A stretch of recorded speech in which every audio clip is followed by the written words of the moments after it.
Hi all, this is July 21st, our 51st day on our trip. We are off the coast of This is Delmarva Peninsula. and on our way down to Chesapeake Bay. Marty had a pretty good night. What can you tell us about your sailing? It was good. Strong wind and steady wind, pretty much.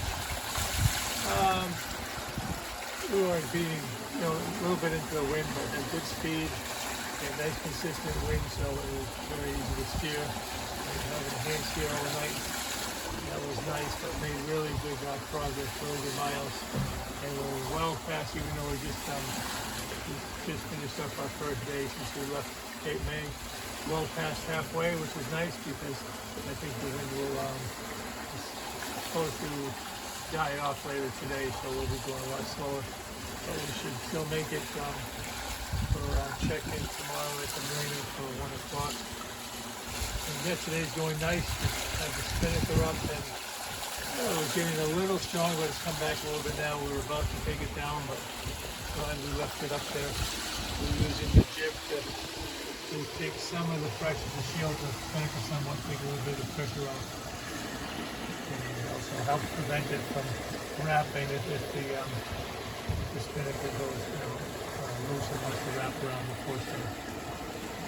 Yeah, going well. I'm glad we're well on our way. We planned on, we allotted 2 days, hoping that would take less, but that's fine. There you can see our speed in the upper left corner, 5.3 knots.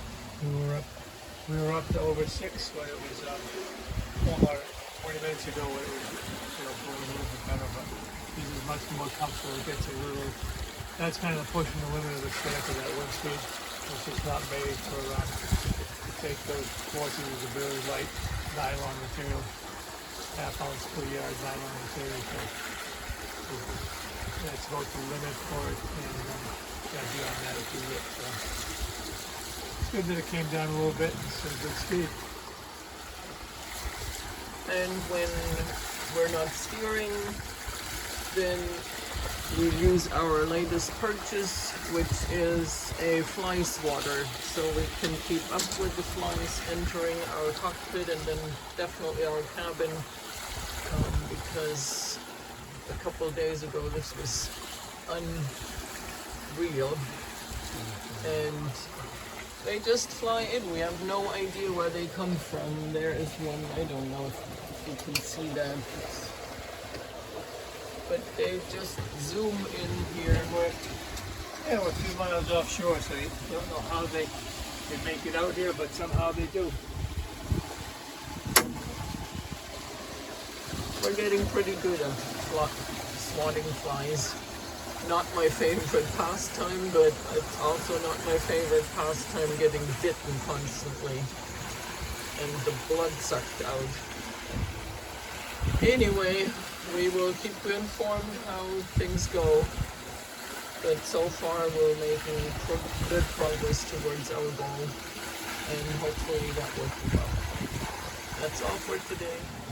I want to show you our setup we're using to fly our spinnaker. So you can see my broken pole on deck there. So I think I may not even use it anymore. We've been able to, when we're going dead downwind, we just fly just a sheet either side back to the cockpit, or as we have it now, I put one sheet down to the bow roller, and you can see our nice bed sheet wrapped around the anchors. That's just to protect the sail from catching on the anchor and ripping, but we'll make up a nice bag for that when we get this fall before we go out again. That was just something we have to improvise to find something to protect the sail. But yeah, so we can I just run the sheet through the bow roller back to the cleat on deck, and then it still comes back to the cockpit, so I can easily release it from the cleat and go back to have 2 sheets running back to the cockpit. But yeah, we're moving along pretty nicely. We come between 5.5 and 6 knots. Going very nice. I find it impressive that the piece of nylon that probably weighs 3 pounds. The entire sail, it's 1/2 ounce per yard. It can't weigh more than 3 pounds for the whole sail. Pretty impressive that that can pull a 13,000 pound boat along easily. And this is only like a 12 knots of wind. So we're doing 6 knots of a 13,000 pound boat being pulled by 3 pounds of nylon. Pretty cool. And Tina's doing a great job keeping us on course, as usual.